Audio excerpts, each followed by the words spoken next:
JNU और रोहित वेमुला की मौत का विवाद इन दिनों सुर्खियों में है। देश भर में इसको लेकर विरोध प्रदर्शन हो रहे हैं। मीडिया भी इस मामले में दो खेमे में बटा हुआ नजर आ रहा है। अभी हाल ही में एक पत्रकार ने यह कहते हुए इस्तीफा दे दिया कि मीडिया भेदभाव कर रही है। विश्वदीपक हैं हमारे साथ, जिन्होंने अभी हाल ही में इस्तीफा दे दिया है। विश्वदीपक 10 सालों से मीडिया में हैं और एक अच्छी पत्रकारिता के लिए जाने जाते हैं। तो हम विश्वदीपक, कब आपको लगा कि अब बस बहुत हो चुका और आपको इस्तीफा दे देना चाहिए? देखिए, जैसे ही ये मुद्दा सामने आया और हम पिछले कई मुद्दे ऐसे सामने आए थे, खासतौर से रोहित वेमुला की मौत के बाद, जबकि मीडिया की भूमिका पे सवाल उठ रहे थे। हालांकि कोई सवाल पहली बार नहीं उठा है और मैंने जिस संस्थान से इस्तीफ़ा दिया है वो भी कोई इकलौता संस्थान नहीं है जो सवालों के घेरे में था या जिसकी कवरेज सवालों के घेरे में थी। बहुत सारे मीडिया हाउस हैं, बहुत सारे न्यूज़ चैनल ख़ास तौर से हैं, कुछ हिंदी के कुछ अंग्रेज़ी के, जिनकी भूमिका सवालों के घेरे में आई। मैंने जिस संस्थान से इस्तीफा दिया उसके बारे में पहले भी सवाल उठते रहे हैं। मेरे मन में सवाल तो थे ही, पहले से भी थे, लेकिन अंतर्विरोध और तीखे होने लगे थे। और आखिरकार जब कन्हैया को राष्ट्रद्रोह के मामले में उसको फ्रेम किया गया और एक मुहिम चलाई गई और एक अभियान चलाया गया एक यूनिवर्सिटी के खिलाफ और हमारे और आपके जैसे युवाओं के खिलाफ और वो उस जनरेशन के खिलाफ जो कल को इस देश निर्माण की प्रक्रिया में हिस्सा लेने वाली है, तो मुझे लगा कि शायद ये कहीं ना कहीं ये हमारे साथ भी एक अन्याय है। मैंने खुद भी महसूस किया कि ये न्याय केवल कन्हैया के साथ या रोहित वेमुला के साथ नहीं है, ये हमारे साथ, आपके साथ या हर उस आदमी के साथ इस देश के जो कि अभी जिसकी ऊर्जा भी बन रही है, जो आंखों में कुछ सपने लिए ज़िंदगी में इस दुनिया में खड़ा होना शुरू किया है, ये उसके साथ अन्याय है। और अगर मैं इस सिस्टम को बदल नहीं सकता तो कम से कम इस सिस्टम की जो गलतियां हैं, इस सिस्टम के जो अपराध हैं, उससे मैं अलग हो जाऊं। तो यही सोच करके मैंने इसे इस्तीफ़ा दे दिया। आपका इस्तीफा देखा मैंने, तो क्या आपको लगता है कि जिस आधार पर राष्ट्रद्रोह का मुकदमा लगाया गया है वो वीडियो कहीं ना कहीं प्रायोजित था? देखिए, वीडियो प्रायोजित था या नहीं था, वीडियो कितना सच है कितना झूठ है, मैंने अपने इस्तीफे में भी लिखा है कि हमें एक न्यूज़ चैनल होने के नाते हम पत्रकारिता के पेशे में हैं, हमारी कुछ जिम्मेदारियां हैं। हम जो दिखाते हैं उसका समाज पर असर होता है, लोग हमको देख के सीखते हैं, अपनी धारणा बनाते हैं, अपनी ओपिनियन बनाते हैं। मेरा सवाल यही था अपने संस्थान से और दूसरे उन संस्थानों से भी जिन्होंने ऐसा किया। मेरा सवाल यही था कि आखिरकार हम ऐसा कवरेज क्यों करें जिससे कि समाज में टकराव की स्थिति पैदा हो सकता है कि हमारी उस दिन की रेटिंग ज़्यादा हो सकता है उस दिन की हमारी व्यूवरशिप ज़्यादा हो सकता है कि हमें एक खास पॉलिटिकल पार्टी से तारीफ मिले, सिस्टम हमसे खुश हो, सरकार हमें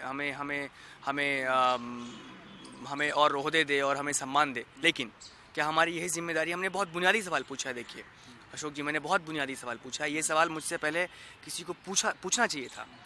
मैं यही सोच रहा हूँ कि आखिर मुझसे पहले ये सवाल किसी ने क्यों नहीं पूछा अपने संस्थानों से।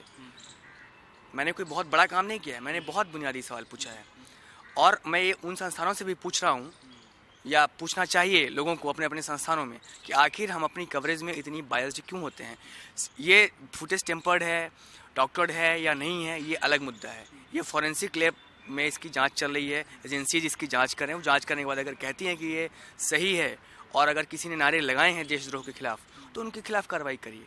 लेकिन एक अभियान चला करके और उस अभियान में बिल्कुल एक खास राजनीतिक विचारधारा के तहत अभियान चला करके लोगों को फ्रेम करना ये ठीक नहीं है। आपने तमाम न्यूज़ चैनलों में काम किया है, आप जर्मनी होके आए हैं, काफ़ी पत्रकारिता देखी है आपने हर देश की। तो एक राष्ट्रवाद का चरस, इस शब्द का इस्तेमाल देखा मैंने आपके फेसबुक पोस्ट पे, तो वो क्या है, क्या कहना चाहें? देखिए, राष्ट्रवाद का चरस शब्द मैंने एक बड़े ही सोच समझ के किया था। ऐसा नहीं था कि मैंने किसी आवेश में, किसी भावुकता में मैंने इस शब्द को लिखा था। मैं यूरोप में रह के आया हूँ, मैं जर्मनी में काम करके आया हूँ, वहाँ की मीडिया हाउस में काम करके आया हूँ। खबरों को लेकर के, उनको पेश करने को लेकर के, उनको दिखा करके और वाहवाही लूटने की, टीआरपी लूटने की, व्यूअरशिप बढ़ाने की इतनी हड़बड़ी मैंने कहीं नहीं देखी है जितनी कि हमारे यहाँ पे है, ख़ासतौर से टीवी मीडिया में। मैं टीवी मीडिया के विरोध में नहीं बोल रहा हूँ, मैं बस उसके एक लक्षण की ओर ध्यान खींच रहा हूँ सब लोगों का। बात यह है कि जिस तरह से यूरोप में राष्ट्रवाद का विकास हुआ, चाहे वो जर्मनी हो, चाहे वो फ्रांस हो, चाहे ब्रिटेन हो, चाहे पोलैंड हो, चाहे ऑस्ट्रिया हो, जहाँ एक भौगोलिक क्षेत्र, एक भाषा, एक धर्म, क्रिश्चियनिटी है यूरोप में, अधिक से अधिक उसमें इतना विभाजन है कि आप एक प्रोटेस्टेंट हो सकते हैं और या तो आप कैथोलिक हो सकते हैं, इससे ज़्यादा कोई और दूसरा आपके पास धर्म नहीं है। भौगोलिक क्षेत्र भी आपका बहुत सीमित है, ऐसा भी नहीं कि कोई बहुत बड़ा विशाल देश है आपका।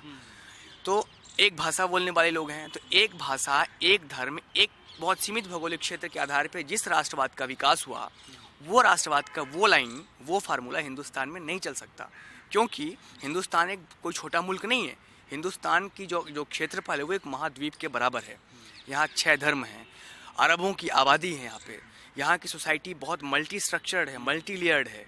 जातियाँ हैं, जातियों की उपजातियाँ, उपजातियों की उपजातियाँ हैं, हज़ारों तरह की मान्यताएँ हैं, हज़ारों तरह की भाषाएँ हैं, क्षेत्रीय भाषाएँ हैं। तो यहाँ पे राष्ट्रवाद का वो फार्मूला जो यूरोप में चल गया, वो यहाँ लागू नहीं हो सकता। और उसको जो लागू करने की अगर कोशिश की जाएगी डंडे के बल पर, अपने पॉलिटिकल इंटरेस्ट के हिसाब से, तो वही कंट्राडिक्शन, वही संघर्ष, वही तकलीफ़ें झेलनी पड़ेंगी जो आज हमें झेलनी पड़ रही हैं। रोहित वेमुला का भी मुद्दा, अभी दोनों मुद्दे साथ साथ चल रहे हैं, तो उस मुद्दे पे भी ये आरोप लग रहे हैं कि हाँ, उस मुद्दे को भी दबाया गया है, फिर उस तरीके से नहीं देखा गया।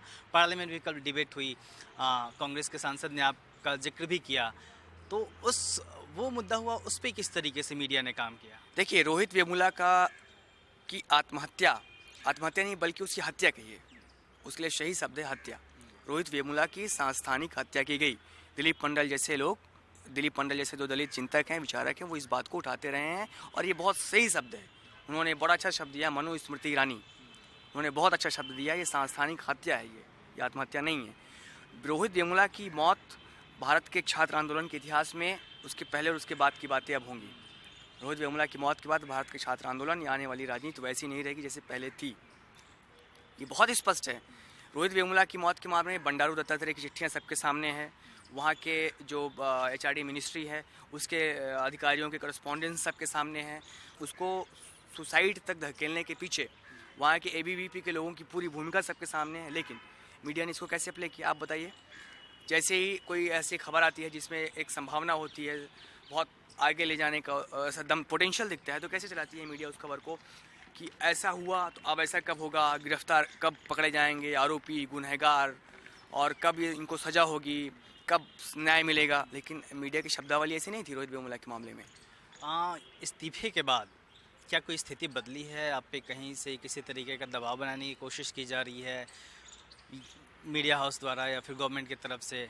देखिए, अभी तक मुझे कोई ऐसा कोई कंक्रीट प्रूफ के साथ मैं ये बातें नहीं कह सकता, लेकिन हाँ, कुछ प्रेशर होते हैं सोशल साइट्स में। बहुत सारे ऐसे मैसेज आते हैं जो कि थोड़ा डराने वाले होते हैं, और सरकार के हिसाब से मुझे ऐसा लगता है कि उसको इन सब चीज़ों से बहुत फ़र्क नहीं पड़ता है। लेकिन एक हलचल है, इसके बाद एक मीडिया में एक सवाल पैदा हुए हैं।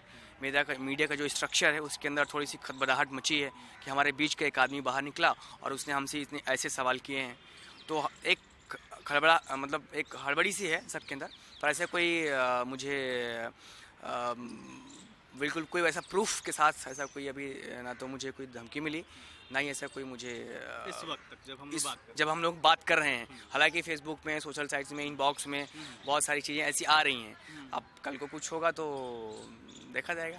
जाहिर सी बात है कि जब विश्वदीपक जैसे लोग निकलते हैं सामने आके और सच्चाई को कहने की कोशिश करते हैं, और जैसा कि विश्वदीपक ने बताया कि जो आदमी व्यवस्था बदलने की बात करता है उस पर हमेशा से उंगली उठाई जाती रही है, हमले होते रहे हैं।